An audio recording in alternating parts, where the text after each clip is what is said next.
ఈ మాసానికి ఇంకో ప్రత్యేకత ఉందమ్మా. ఈ మాసము కృష్ణ పరమాత్మ యొక్క రథోత్సవం జరిగేటటువంటి మాసం. జగన్నాథ పూరీ క్షేత్రంలో రథోత్సవం అంటే జగన్నాథుడు అంటే రథోత్సవం. ఆ రథోత్సవంలో ఆయన చెల్లెలు, ఆయన యొక్క అన్నయ్య, ఈ ముగ్గురు కలిసి చక్కగా అలా ప్రయాణం చేయటం. ఆ తర్వాత లక్ష్మీ అమ్మవారు ఈయన మీద కోపగిస్తుంది.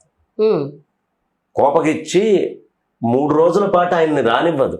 బయట రథం వేసుకొని ఇంటి ముందు కూర్చుంటాడు. నీ చెల్లెలతోటి నీ అన్నతోటి బాగా ఊరేగి వచ్చావు కదా, అక్కడే ఉండు నువ్వు అని కూర్చోబెడుతుంది ఆవిడ. అప్పట్లో ఇలా కూడా జరిగాయండి. అయ్యో ఖచ్చితంగా కదమ్మా. భార్యకి ఇవ్వాల్సినటువంటి ప్రాధాన్యత భార్యకి ఇవ్వాల్సిందే అని జగన్నాథ పూరీ క్షేత్రం మనకి తెలియపరుస్తుంది.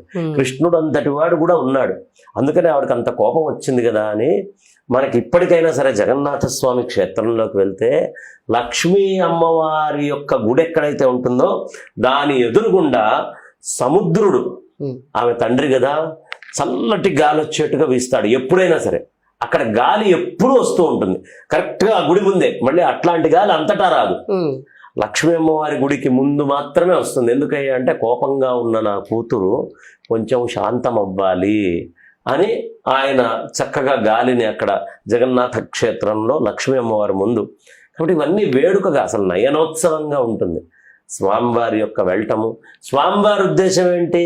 భార్యకే కాదు నాయన, చెల్లెలకి, అన్నకి, కుటుంబంలో అందరికీ కూడా ప్రాధాన్యత ఇవ్వాలి అని ఆయన చెప్పాలనుకున్నారు.